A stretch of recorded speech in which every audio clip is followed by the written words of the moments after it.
মানে এখান থেকেই আচানক মার এরকম একটা অদ্ভুত নাম।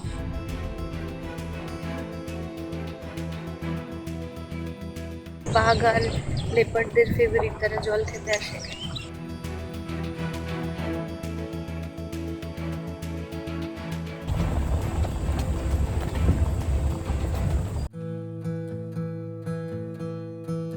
আবার কবে জঙ্গলে যাবেন? এরপর কোন বাঘের জঙ্গল দেখব?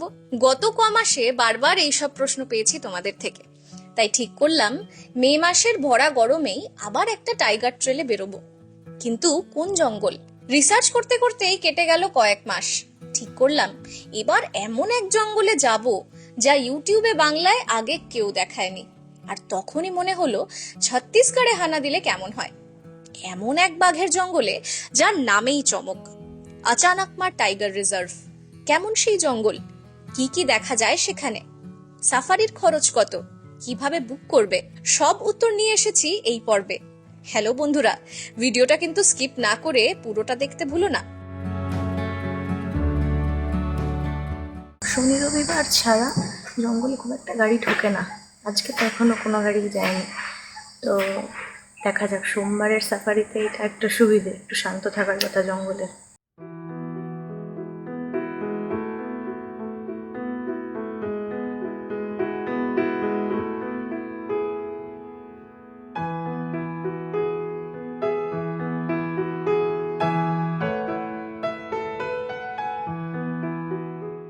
ঘড়ি বলছে এখন 5:28, 5:30 হতে জাস্ট 2 মিনিট বাকি। Formalities complete. আপাতত এখানে যেগুলো করতে হবে রওনা দিই, কারণ হাতে একদম সময় নেই। আমরা কিন্তু ফার্স্ট গাড়ি হিসেবেই ঢুকতে চাইবো, এখনো কোনো গাড়ি জঙ্গলে ঢোকেনি।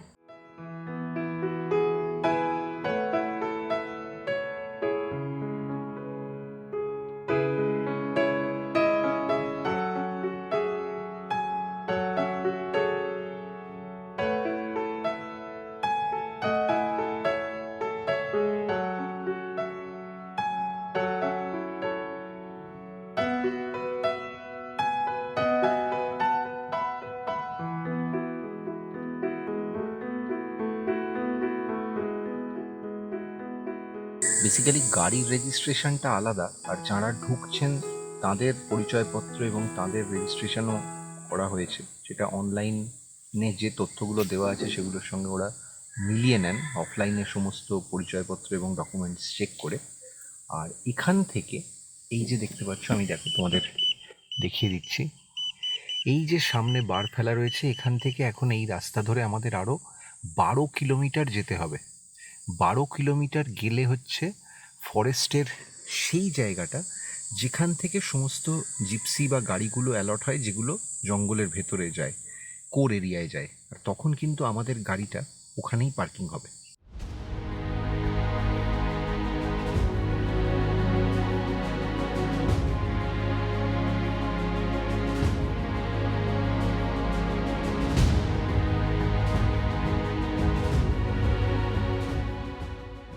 আমাদের রিসর্ট লাগোয়া প্রথম চেকপোস্টে বিদিশা পারমিট দেখাতেই গেট খুলে গেল।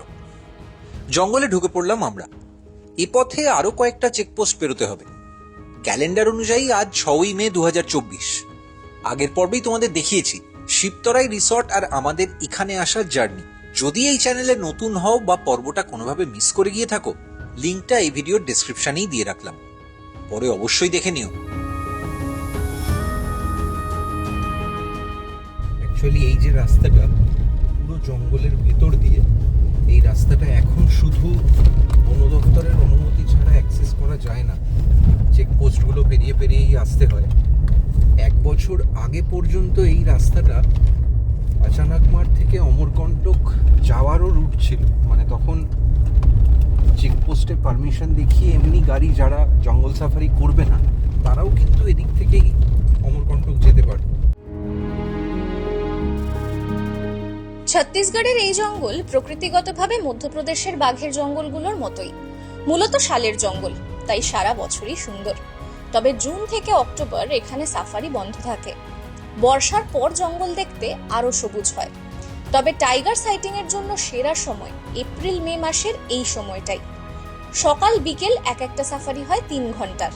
সকালে জঙ্গলের গেট খোলে 6টায়, সাফারি চলে বেলা 10টা পর্যন্ত। দুপুরে আবার সাফারি চালু হয় 3টে থেকে। এক একটা জিপসিতে সর্বাধিক 6 জন সাফারি করতে পারেন। কিভাবে সাফারি বুক করতে হয় সেটা জানতে হলে ভিডিওটা কিন্তু শেষ পর্যন্ত দেখতে হবে। আরও একটা চেকপোস্ট, আর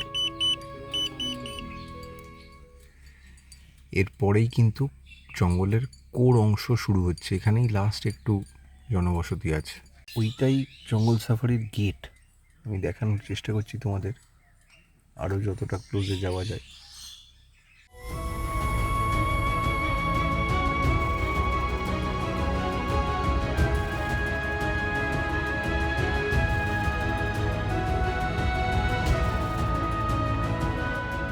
চলো, গাড়ি পাওয়া গেছে, জঙ্গলের প্রথম গাড়ি। আমাদের এই হচ্ছে দাদা দুজন। गाइड कौन जाएंगे? आप जाएंगे? दीदी आज हम जब पहली बार टाइगर देखे थे तो हमारे साथ एक फीमेल गाइड थी।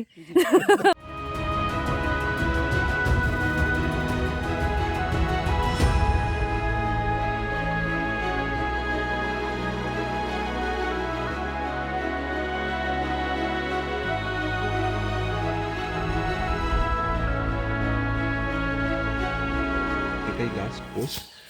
ওইখানে সমস্ত গাড়িগুলো রাখা আছে, সাফারির গাড়িগুলো। আর এতগুলো গেট পেরোনোর পর এটা হচ্ছে কোর জোনে ঢোকার মেন গেট।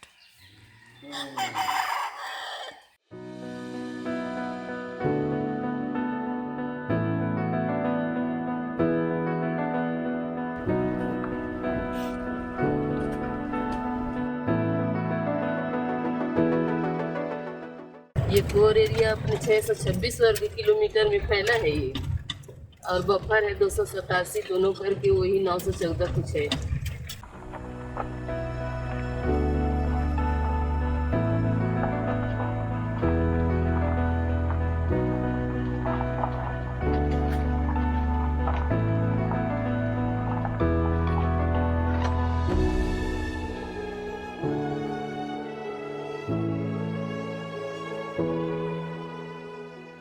এতক্ষণ যার কথা শুনছিলে ওর নাম রজনী। আজ উনি আমাদের গাইড, আর ড্রাইভার সিটে আছেন জীবন ভাই। কোর জোনে ঢুকতে না ঢুকতেই দেখলাম রেঞ্জ অফিসার নিজে বেরিয়ে পড়েছেন, পায়ে হেঁটে কিছু খুঁজছেন। আসলে কদিন আগেই এখানে ডোরাকাটা দেখা গেছে, তারই গতিবিধি ট্র্যাক রাখতে সম্ভবত পাগমার্ক খোঁজা চলছে। রজনীজির থেকে শুনলাম 558 বর্গ কিলোমিটার জায়গা নিয়ে এই জঙ্গল। এখানে মোট 4টে জোন: লামনি, সুরাহি, আচানকমার আর ছাপারওয়া।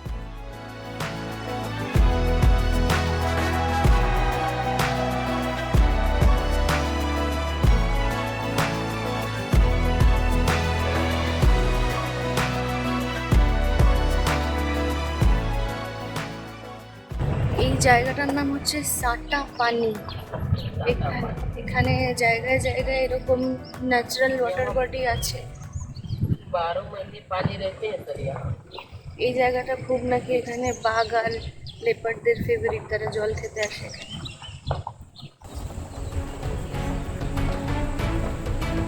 तो अलग से बनाया हुआ है पानी पीने के लिए।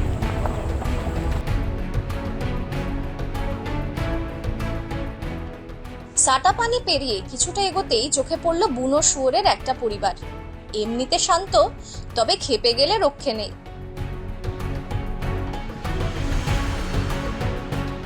বর্ষা আসতে এখনো দেরি আছে, তবে সকাল থেকেই বারবার কানে আসছে ময়ূরের ডাক। প্রথম বৃষ্টির ফোঁটা মাটিতে না পড়া পর্যন্ত এরা পেখম মেলে না। আচানক মারে প্রাক বর্ষা ঢোকে প্রতি বছর জুনের প্রথম সপ্তাহে।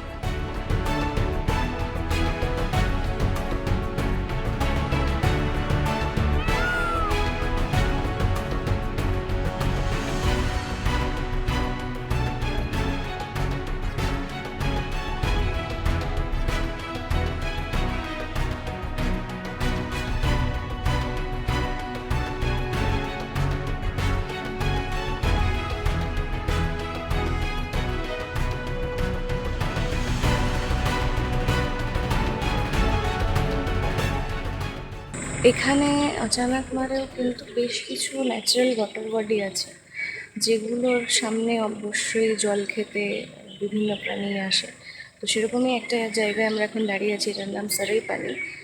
আর এখানে আবার দুখানা কুমিরও আছে, এখনো পর্যন্ত দেখতে তো পাইনি। তবে জায়গাটা অসম্ভব সুন্দর। কেন বলছি দেখো, এই যে জলের মধ্যে যেভাবে গাছগুলো আছে, এই জিনিসটা খুব কম দেখতে পাওয়া যায়। সারাইপানিতে মিনিট 15 অপেক্ষা করেও কোনো মুভমেন্ট চোখে পড়ল না। তাই আমরা রওনা দিলাম কোর জোনে ওয়াচ টাওয়ারের দিকে। 1975 সালে অভয়ারণ্য ঘোষিত হয় এই আচানাকমার।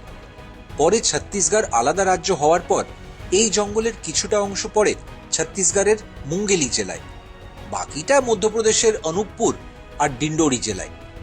ফলে এখান থেকে কানহার জঙ্গলে যাতায়াত করার একটা বিস্তীর্ণ করিডোর পায় বাঘেরা। এই ওয়াচ টাওয়ার থেকে সবচেয়ে ভালো দেখা যায় এই জঙ্গলকে ঘিরে থাকা অমরকন্টক হিল রেঞ্জ।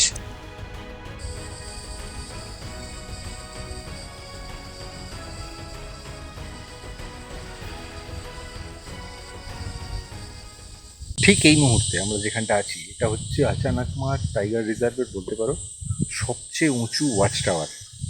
এবং এটা সেই পয়েন্টে যেখান থেকে গোটা টাইগার রিজার্ভটা সবকটা রেঞ্জ 360 ভিউ পাওয়া যায়। বিদিশা সেটাই দেখছিল।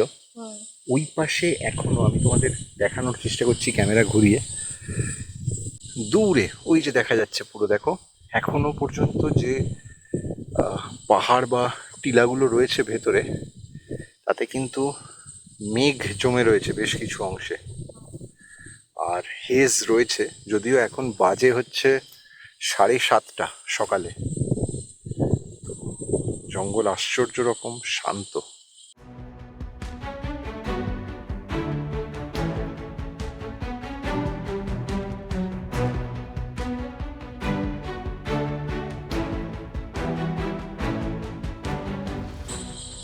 প্রবল ঝিঁঝির ডাক।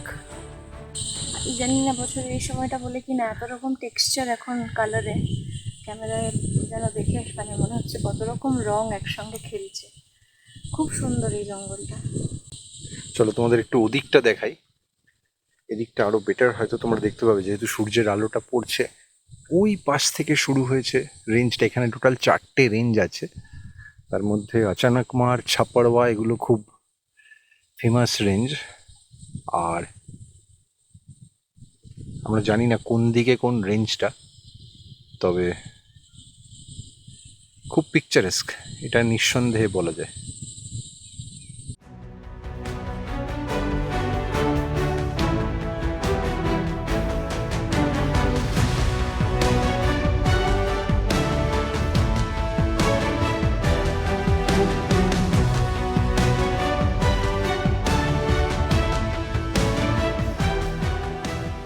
এই জঙ্গলের সঙ্গে কিন্তু এই নামটার একটা মজার ইতিহাস আছে। সেটা ব্রিটিশ আমলের কথা। মানে এই জঙ্গলের নামও সেভাবেই হয়। তখন সম্ভবত, যদি আমি খুব ভুল না করি, সেন্ট্রাল প্রভিন্সের নতুন রেলওয়ে লাইন ট্র্যাক তৈরির কাজ চলছিল, এবং সেখানে অবভিয়াসলি স্থানীয়দেরই রাখা হয়েছিল। ব্রিটিশরা তার তদারকি করছিলেন।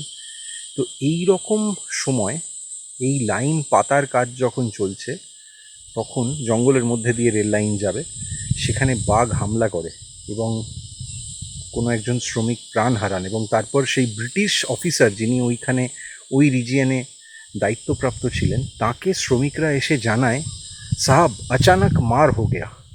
তো দ্যাট ওয়াজ দ্য মিথ। মানে এখান থেকেই আচানক মার, এরকম একটা অদ্ভুত নাম, আচমকা আক্রমণ, সেই নামটা এভাবেই কিন্তু আসে।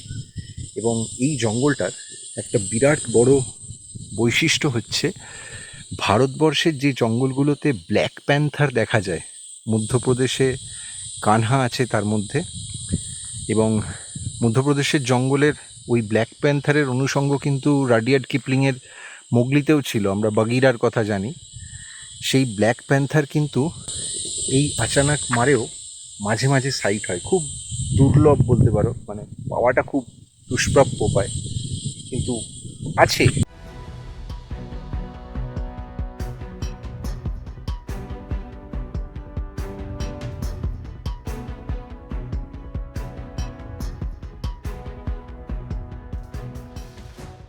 এটা কিন্তু অ্যাকচুয়ালি কানহারই এক্সটেন্ডেড পার্ট বলতে পারো।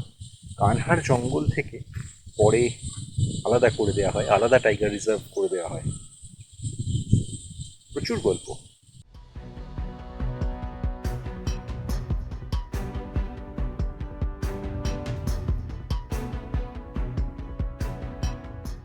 আচানকমার ছাড়াও ছত্তিশগড়ে কিন্তু আরও একটা খুব নামকরা বা খুব গুরুত্বপূর্ণ টাইগার রিজার্ভ বলতে পারো, ইন্দ্রাবতী টাইগার রিজার্ভ।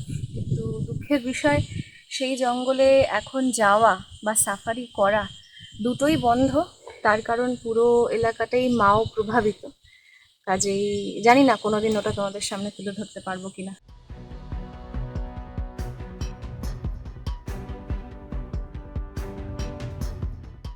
হাতে এখনো অনেকটা সময় আছে, তাই আপাতত অন্য জোনের দিকে এগোচ্ছি। বাই দ্য ওয়ে, তোমরা যখন এই পর্ব দেখছো ততদিনে আরও একটা বাঘের অভয়ারণ্য যোগ হয়েছে ছত্তিশগড়ের নামের পাশে। গুরু ঘাসিদাস তামোর পিংলা টাইগার রিজার্ভ। মধ্যপ্রদেশের সঞ্জয় টাইগার রিজার্ভের কিছুটা অংশ ভেঙেই নতুন এই জঙ্গল। দেখতে দেখতে চোখে পড়ল বেশ কিছু চিতল হরিণ। বিস্তীর্ণ গ্রাসল্যান্ড থাকায় এই অংশটা তৃণভোজীদের বেশ প্রিয়। মাঝে মাঝে এখানে টাইগার সাইটিংও হয়, তবে আমাদের ভাগ্য আজ ততটা সদয় মনে হচ্ছে না। বেলা বাড়ছে, রোদও চড়ছে। এরই মাঝে ঝোপের আড়ালে দেখলাম বেশ কিছু ইন্ডিয়ান গড়।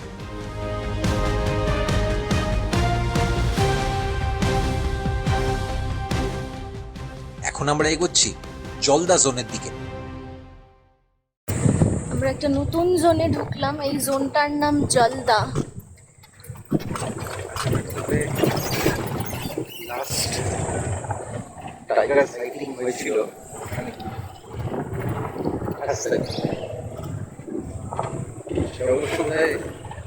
ইভিনিং সাফারি হয়েছে। হ্যাঁ, সেটা একটু বিকেলের দিকে হয়েছিল।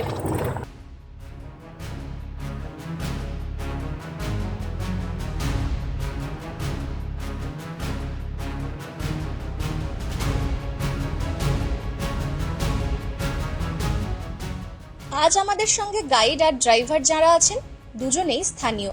এখানে জঙ্গলের কোর জোনের পাশেই এখনো কিছু গ্রাম রয়ে গেছে। সরকার পুনর্বাসন প্যাকেজ ঘোষণা করলেও অনেক সময়েই গ্রামবাসীরা জঙ্গল ছাড়তে রাজি হন না।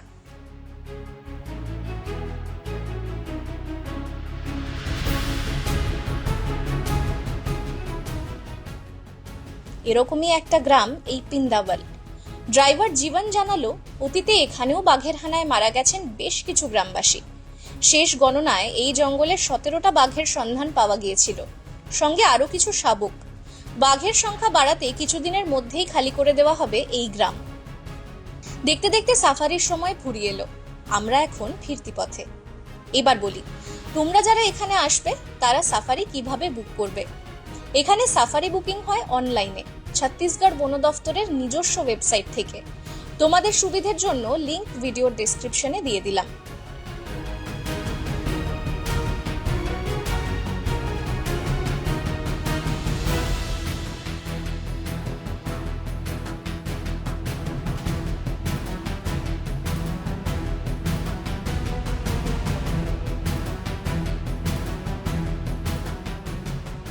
সাফারি শেষ। হ্যাঁ, আর এখানে কিন্তু সব সাফারি 3 ঘন্টার, মানে সকাল 6টা থেকে 9টা পর্যন্ত। সকাল 9টা। আর অনেকটা এরিয়া, প্রায় 45-46 কিলোমিটার জুড়ে সাফারি হয়। আর বিকেলের যে সাফারিটা সেটা কিন্তু 3টে শুরু হয়। 3টে থেকে আর 6টা। হ্যাঁ, মানে সামারে 6টা অবধি চলে। তো কাজেই এই হচ্ছে। তোমরা এলে সেই শিডিউলটা মাথায় রেখেই এসো, একটু সকাল সকাল জঙ্গলে ঢোকার চেষ্টা করো। কিভাবে বুক করবে সাফারি সেটা তো তোমাদের বললাম, এবার আসল কথায় আসতে হবে। হ্যাঁ, সাফারির খরচ। আচানকমার টাইগার রিজার্ভে গাইড, গাড়ি, ড্রাইভার সব মিলে মানে ওভারঅল একটা গাড়ির জন্য যে খরচটা পড়ে সেটা হচ্ছে 3500 টাকা। আর তার সঙ্গে একটা 20 টাকা বোধহয় অনলাইন কিছু চার্জ কাটা হয়, যেটা এই মানে চেকপোস্টের হ্যাঁ, ক্রস করার জন্য। মোটমাট 3500 টাকা হচ্ছে এখানে সাফারির। মানে মধ্যপ্রদেশের জঙ্গলের তুলনায় বলতে পারো এই ছত্তিশগড়ের এখানে কিন্তু টাইগার সাফারিতে খরচ অনেকটা কম, আর যতটা এরিয়া ঘোরানো হয় সেটা অনেকটা বেশি। আর জঙ্গল বড় জোন, যথেষ্ট বড় জোন, খুব সুন্দর। মানে জঙ্গল যদি কেউ ভালোবাসো পাখি যারা ভালোবাসো তাদের জন্য মানে it's a bird watchers paradise যাকে বলে, এত রকম পাখি আছে। আর সামারে স্পেশালি যদি বিকেলের সাফারিটা করো তাহলে কিন্তু ঝাঁকে ঝাঁকে বাইসন দেখারও সুযোগ থাকে, কারণ বাইসন কিন্তু ওই সময় বেরোয় খুব বেশি। আমরা বাঘ দেখিনি, আবার একেবারেই কিছু দেখিনি তাও নয়, তো সব মিলে আচানকমার ভালো অভিজ্ঞতা, আমি বলবো ভালো অভিজ্ঞতা। অবশ্যই।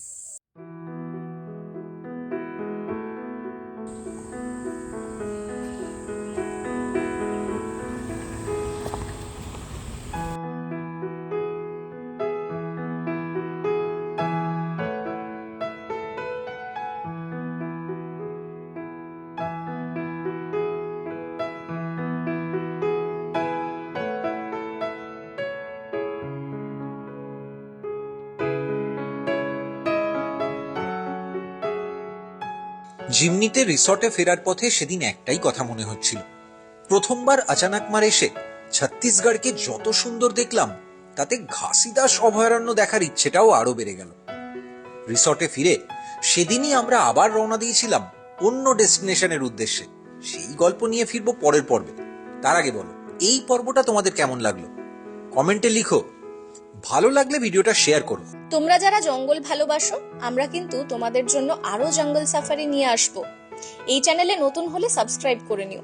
আগেই সাবস্ক্রাইব করা থাকলে বেল আইকনে ক্লিক করে অল নোটিফিকেশন এনেবল আছে কিনা দেখে নিও। ইনস্টাগ্রাম, ফেসবুকেও রেকর্ডিং মোডকে লাইক ফলো করতে ভুলো না। এই পর্ব নিয়ে কোনো প্রশ্ন থাকলে আমাদের সঙ্গে যোগাযোগ করতে পারো এই নাম্বারে। দেখা হচ্ছে পরের পর্বে।